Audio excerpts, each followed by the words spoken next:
जय हिंद साथियों। तो यहाँ पर हम आपके लिए पेपर कोड BPAG 173 ई शासन के कुछ इंपॉर्टेंट क्वेश्चंस लेकर आए हैं जो आपके दिसंबर एग्जाम के लिए इंपॉर्टेंट हैं। तो आप लोग इस वीडियो को पूरा एंड तक देखिएगा। अगर आपको वीडियो पसंद आता है तो वीडियो को लाइक करिएगा, चैनल को सब्सक्राइब करिएगा एंड वीडियो को अपने दोस्तों में शेयर करना मत भूलिएगा। अगर आप लोग इस सब्जेक्ट के गैस पेपर को परचेज करना चाहते हैं तो आप लोग 9580023321 इस नंबर पे जो है व्हाट्सअप मैसेज कर सकते हैं या फिर हमारी वेबसाइट shop.hindustanknowledge.com पे विजिट कर सकते हैं। वहाँ पर भी आप लोग जो है इस पेपर के गैस पेपर को डाउनलोड कर सकते हैं। अगर आपको कोई प्रॉब्लम होती है तो आप इस नंबर पे जो है व्हाट्सअप मैसेज कर सकते हैं। वेबसाइट का लिंक आपको डिस्क्रिप्शन में दिया गया है। तो चलते हैं एक एक करके, यहाँ पर हम लोग सभी क्वेश्चंस को डिस्कस करेंगे। उससे पहले हम लोग समझ लेते हैं कि ई शासन होता क्या है। तो ई शासन का सिंपल सा मतलब है सरकार द्वारा नागरिकों को बेहतर सेवाएं प्रदान करने के लिए ICT का प्रयोग करना, यानी कि सूचना एवं संचार प्रौद्योगिकी का प्रयोग करना। सिंपल ई शासन का मतलब आपको समझ में आ गया होगा। अब चलते हैं, यहाँ पर हमारा प्रश्न क्या है। हमारा प्रश्न है लोक क्षेत्र के संगठनों के शासन के परिवर्तन में सूचना एवं संचार प्रौद्योगिकी यानी कि ICT की भूमिका का विश्लेषण कीजिए। यानी लोक क्षेत्र यानी पब्लिक सेक्टर में संगठनों के शासन के परिवर्तन में सूचना एवं संचार प्रौद्योगिकी यानी कि ICT की क्या भूमिका रही, उसके बारे में यहाँ पे चर्चा करनी है। तो आज के समय में सूचना एवं संचार प्रौद्योगिकी ICT ने शासन की प्रक्रिया को तेज कर दिया है, पारदर्शी बना दिया है और नागरिक केंद्रित बनाया है। लोक क्षेत्र के संगठन जैसे सरकारी विभाग, स्थानीय निकाय, सार्वजनिक उपक्रम ICT की मदद से अपनी कार्यशैली में बड़ा बदलाव लाए हैं। तो सबसे पहले बदलाव क्या हुआ है, प्रशासनिक दक्षता में वृद्धि हुई है। ICT ने सरकारी कामकाज को तेज और सरल बनाया है। फाइलों का डिजिटलीकरण, ऑनलाइन नोटिंग, ड्राफ्टिंग और ऑफिस सिस्टम से काम तेजी से होता है। मैनुअल प्रक्रियाएं कम होने से समय की बचत और गलतियों की संभावना कम होती है। विभिन्न विभागों के बीच समन्वय बढ़ता है और निर्णय प्रक्रिया तेज होती है। तो सबसे पहला काम क्या हुआ, सबसे पहला काम हुआ प्रशासनिक दक्षता में वृद्धि हुई। यानी ICT के आने से क्या हुआ, ICT के आने से प्रशासनिक दक्षता में वृद्धि हुई। दूसरा काम हुआ पारदर्शिता और जवाबदेही बढ़ी। ICT का सबसे बड़ा लाभ पारदर्शिता बढ़ाना है। सरकारी योजनाओं, बजट, खर्च और फैसलों की जानकारी पोर्टल पर उपलब्ध रहने से भ्रष्टाचार कम होता है। ऑनलाइन ट्रैकिंग सिस्टम से नागरिक अपनी शिकायतों और आवेदनों की स्थिति को देख सकते हैं। सोशल मीडिया और डिजिटल प्लेटफॉर्म सरकार को जनता के प्रति अधिक जवाबदेह बनाते हैं। तीसरा काम क्या हुआ, तीसरा काम आपका हुआ नागरिकों को सेवाओं की आसान उपलब्धता। ICT ने नागरिक सेवाओं को घर बैठे उपलब्ध कराया है। आधार, डिजिटल इंडिया, गवर्नेंस, ऑनलाइन प्रमाण पत्र, बिल भुगतान, पेंशन, राशन आदि सेवाएं अब ऑनलाइन मिलती हैं। ये सब किसके कारण संभव हो पाया है, ये सब ICT के कारण संभव हो पाया है। कॉमन सर्विस सेंटर यानी CSC दूर दराज के क्षेत्रों के लोगों तक डिजिटल सेवाएं पहुंचाते हैं। सेवा वितरण तेज, सस्ता और सुविधाजनक हो गया है। इसके बाद क्या लाभ हुआ, इसके बाद ICT से लाभ हुआ सहभागिता आधारित शासन। ICT नागरिकों को निर्णय प्रक्रिया में शामिल करने का साधन बन गया है। Social media, mobile app, online survey और पोर्टल लोगों की राय और सुझाव लेने में मदद करते हैं। MyGov यानी MyGov जैसे प्लेटफॉर्म नागरिकों को नीति निर्माण में भागीदारी का अवसर देते हैं। इससे सरकार और जनता के बीच जो है भरोसा बढ़ता है। इसके बाद ICT के आने से पांचवा काम हुआ डेटा आधारित निर्णय निर्माण। लोक क्षेत्र के संगठन बड़े पैमाने पर डेटा एकत्र कर रहे हैं। बिग डेटा, क्लाउड कंप्यूटिंग और एनालिटिक्स का उपयोग करके योजनाएं अधिक सटीक और ज़रूरत आधारित बनाई जाती हैं। स्वास्थ्य, शिक्षा, कृषि, पुलिसिंग आदि क्षेत्रों में डेटा विश्लेषण सरकार को सही निर्णय लेने में मदद करता है। इसी के बाद प्रोक्योरमेंट और वित्तीय प्रबंधन में सुधार। तो प्रोक्योरमेंट का मतलब क्या होता है, ऑनलाइन चीज़ों की खरीदारी करना को क्या कहते हैं, प्रोक्योरमेंट कहते हैं। तो ICT ने सरकारी खरीद और वित्तीय प्रक्रियाओं को अधिक पारदर्शी बनाया है। टेंडरिंग से भ्रष्टाचार कम होता है और प्रतिस्पर्धा बढ़ती है। डिजिटल भुगतान और PFMS जैसे सिस्टम वित्तीय नियंत्रण को मजबूत बनाते हैं। तो आईसीटी के आने से क्या क्या बदलाव हुए? आईसीटी के आने से जो है प्रशासनिक दक्षता में वृद्धि हुई, पारदर्शिता और जवाबदेही बढ़ी, नागरिकों को सेवाओं की आसान उपलब्धता हो पाई। चौथा काम हुआ सहभागिता आधारित शासन, यानी इसमें जनता आसानी से भागीदारी कर पा रही थी। डेटा आधारित निर्णय, ई प्रोक्योरमेंट और वित्तीय प्रबंधन में सुधार। इसके बाद हम लोग यहाँ पे निष्कर्ष लिख देंगे। समग्र रूप से आईसीटी ने लोक क्षेत्र के संगठनों के शासन को आधुनिक, पारदर्शी, जवाबदेह और नागरिक उन्मुख बनाया है। यह न केवल प्रशासनिक दक्षता बढ़ाता है बल्कि नागरिकों को गुणवत्तापूर्ण और सुलभ सेवाएं प्रदान करता है। भविष्य में कृत्रिम बुद्धिमत्ता यानी एआई, मशीन लर्निंग और ब्लॉकचेन जैसी तकनीकें सार्वजनिक शासन में और भी क्रांतिकारी बदलाव लाएंगी। अगर आपके एग्जाम में प्रश्न आता है तो आपको ऐसे ही हेडिंग वाइज आंसर लिखना है, तो आपको पूरे नंबर यहाँ पे मिल जाएंगे। अगर आपने अभी तक वीडियो को लाइक नहीं किया है तो वीडियो को लाइक कर दीजिएगा, और हमारा एक टेलीग्राम चैनल है, उसका लिंक आपको डिस्क्रिप्शन में मिल जाएगा, तो आप लोग उसे जरूर ज्वाइन कर लीजिएगा। वहाँ पर जो आपको है ना टाइम टू टाइम क्लास की अपडेट मिलती रहती है। अगला प्रश्न आपका है, स्थानीय शासन में सूचना एवं संचार प्रौद्योगिकी यानी कि आईसीटी के हस्तक्षेप की आवश्यकता और महत्व को स्पष्ट कीजिए। यानी स्थानीय शासन में जो है आईसीटी का हस्तक्षेप क्यों आवश्यक है और उसका महत्व क्या है, उसके बारे में चर्चा करनी है। स्थानीय शासन यानी कि अर्थात पंचायत, नगर पालिका और नगर निगम जैसे संस्थान जनता के सबसे निकट होते हैं। इन्हीं स्तरों पर जनता को पानी, बिजली, सफाई, जन्म मृत्यु प्रमाण पत्र, सड़क, प्रकाश आदि जैसी बुनियादी सेवाएं मिलती हैं। आज के समय में इन सेवाओं को तेज, पारदर्शी और प्रभावी ढंग से देने के लिए सूचना एवं संचार प्रौद्योगिकी यानी आईसीटी का उपयोग अत्यंत आवश्यक हो गया है। आईसीटी यानी computer, internet, mobile app, e governance system आदि। अब देखते हैं कि आईसीटी की आवश्यकता क्यों पड़ी। तो सबसे पहली आवश्यकता पड़ी बेहतर सेवाओं के लिए।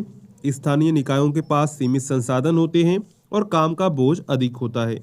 आईसीटी की मदद से जन्म मृत्यु प्रमाण पत्र, कर जमा करना, शिकायत दर्ज करना जैसी सेवाएं ऑनलाइन आसानी से हो सकती हैं। दूसरा क्यों आवश्यकता पड़ी? तेजी और समय की बचत। पहले नागरिकों को कार्यालयों के चक्कर लगाने पड़ते थे, फाइलें देर से आगे बढ़ती थीं और कामों में हफ्ते लग जाते थे। आईसीटी से काम मिनटों में ऑनलाइन हो जाता है। इससे जनता और शासन दोनों का समय बचता है। तीसरा क्यों आवश्यकता पड़ी? जनसंख्या बढ़ने के कारण शहर और गांव तेजी से बढ़ रहे हैं, बढ़ती जनसंख्या की जरूरतें भी बढ़ती हैं। आईसीटी इन जरूरतों को अधिक कुशलता से संभालने में मदद करता है। चौथा है कोविड जैसी परिस्थितियों में कामकाज। महामारी के दौरान ऑफिस बंद थे, लेकिन आईसीटी की वजह से कई सेवाएं ऑनलाइन जारी रहीं। इससे पता चलता है कि तकनीकी प्रशासन को संकट में भी चलाया जा सकता है। इसके बाद देखते हैं आईसीटी का महत्व क्या है। तो आईसीटी का पहला महत्व है पारदर्शिता और भ्रष्टाचार में कमी। ऑनलाइन सिस्टम में हर प्रक्रिया रिकॉर्ड होती है। इसमें बीच बचाव कम होता है, फर्जीवाड़ा रुकता है और जनता का विश्वास बढ़ता है। जन भागीदारी बढ़ाना। मोबाइल ऐप, सोशल मीडिया और ऑनलाइन पोर्टल के माध्यम से लोग अपनी शिकायतें, सुझाव और समस्याएं सीधे भेज सकते हैं। इससे जनता की भागीदारी मजबूत होती है और प्रशासन लोगों की ज़रूरतों को बेहतर समझ पाता है। इसी में तीसरा महत्व क्या है? जवाबदेही बढ़ती है। अगर कोई काम समय पर नहीं होता है तो उसकी जिम्मेदारी तय करना आसान हो जाता है। ऑनलाइन ट्रैकिंग सिस्टम से पता चलता है कि किस स्तर पर देरी हुई है। ठीक है। इसके बाद डिजिटल रिकॉर्ड और डेटा प्रबंधन। डिजिटल डेटा सुरक्षित और व्यवस्थित रहता है। इससे योजना बनाने, बजट तय करने और संसाधन वितरित करने में मदद मिलती है। उदाहरण जैसे जीआईएस मैपिंग से सड़क, जल निकासी और संपत्तियों का सटीक रिकॉर्ड मिलता है।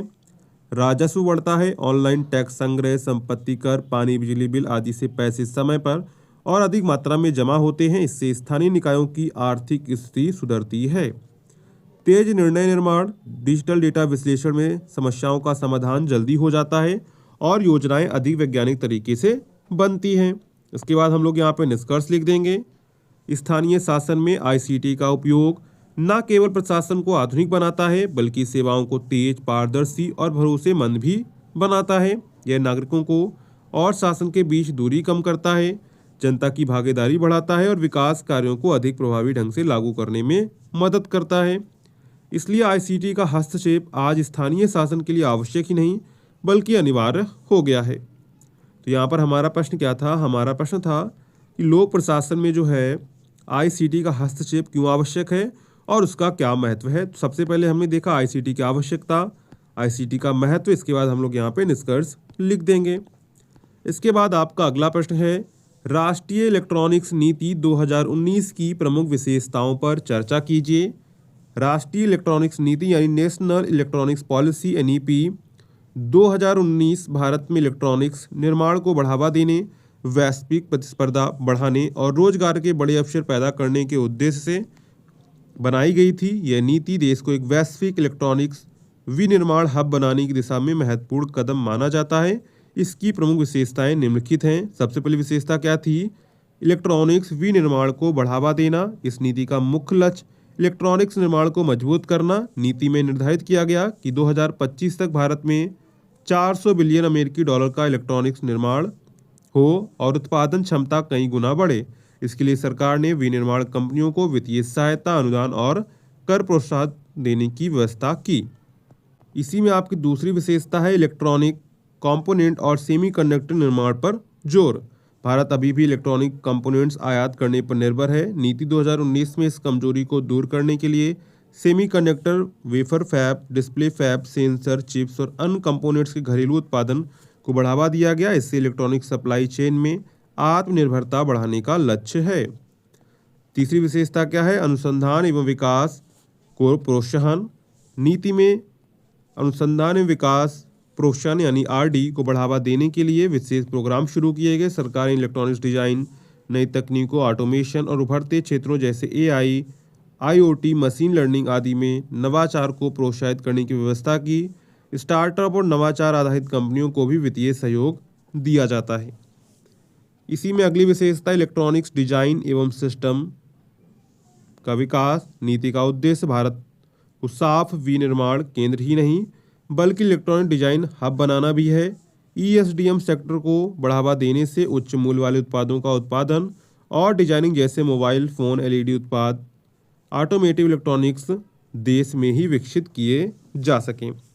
रोजगार का सृजन। इलेक्ट्रॉनिक्स उद्योग श्रम आधारित है। 2019 की नीति के अनुसार इलेक्ट्रॉनिक्स निर्माण को विस्तार देकर 1 करोड़ से अधिक प्रत्यक्ष और अप्रत्यक्ष रोजगार के अवसर पैदा करने का लक्ष्य निर्धारित किया गया है। इसके बाद निर्यात को बढ़ावा। नीति 2019 का उद्देश्य भारत को इलेक्ट्रॉनिक्स उत्पादों का बड़ा निर्यातक देश बनाना है। इसके लिए निर्यात नीतियों को सरल किया गया और छूट, सब्सिडी और विशेष आर्थिक क्षेत्रों यानी एसईजेड को प्रोत्साहित किया गया। इसी में आपका अगला है आसान व्यापार और वातावरण। व्यापार प्रक्रियाओं को सरल बनाने के लिए, लाइसेंसिंग को आसान बनाने और विदेशी निवेश यानी एफडीआई को बढ़ावा देने के लिए नीति में कई सुधार किए गए हैं। इससे भारत में इलेक्ट्रॉनिक्स कंपनियों के लिए उत्पादन और व्यवसाय करना आसान हो जाएगा। इसके बाद है पर्यावरण अनुकूल इलेक्ट्रॉनिक्स पर ध्यान। ई वेस्ट बढ़ने की समस्या को देखते हुए नीति में ग्रीन इलेक्ट्रॉनिक्स यानी रिसाइकलिंग और सुरक्षित निपटान पर जोर दिया जाता है। इसके बाद हम लोग यहाँ पर निष्कर्ष लिख देंगे। तो राष्ट्रीय इलेक्ट्रॉनिक्स नीति 2019 भारत को इलेक्ट्रॉनिक्स निर्माण में आत्मनिर्भर बनाने, वैश्विक प्रतिस्पर्धा बढ़ाने और रोजगार सृजित करने की दिशा में महत्वपूर्ण कदम है। यह नीति भारत को वैश्विक इलेक्ट्रॉनिक्स हब बनाने का मजबूत आधार प्रदान करती है।